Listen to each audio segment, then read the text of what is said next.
having multiple avenues of income for me is going to allow me to hopefully not have to have a job again.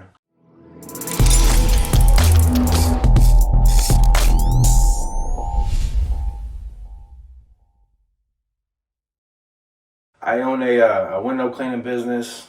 I just got a box truck, so I'm working on kind of incorporating, ways to use that as well as the window cleaning. I do a lot of reselling. Like I would say the majority of my income comes from like reselling things on eBay. Nice. And just hustling, buying low, selling high, taking that mentality and really just using that as like my main source of income. I think that's kind of the reason why you're an entrepreneur. You know what I mean? Kind of. I'm the same way. I'd rather work 18 hours down here and make $12 that day, but I did it on my own terms. I quit when I wanted to. I did it my way, and then the next day I made $1,000, or the next day I lost $4,000. Yeah. But it's that up and down that kind of keeps you waking up. You're like, all right, I just bought this for, if you're reselling stuff, you just bought a whole bunch of stuff. You're like, how can I flip this? Because I need to get liquid again. Yeah, man. I've had that mentality since early on, and it's not easy as far as like,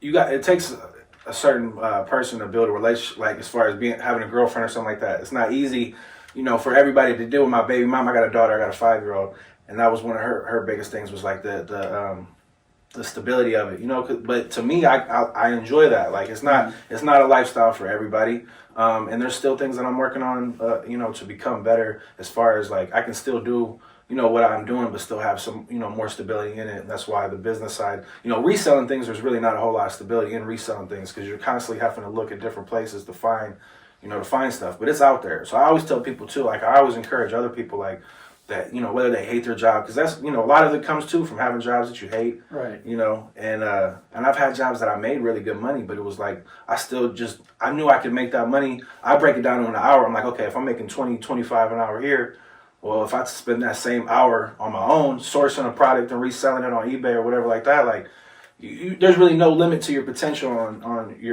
what you can make when you're on your own versus when you have a job.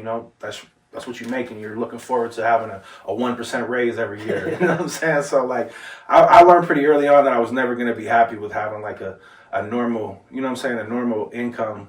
And I'm okay with it. I'm just kind of now I'm starting to ramp it up to where I have multiple sources of income rather than just depending on my reselling. Now it's like, bought a box truck, got my window cleaning, whatever, having multiple avenues of income for me is going to allow me to hopefully not have to have a job again. That's the goal. Right.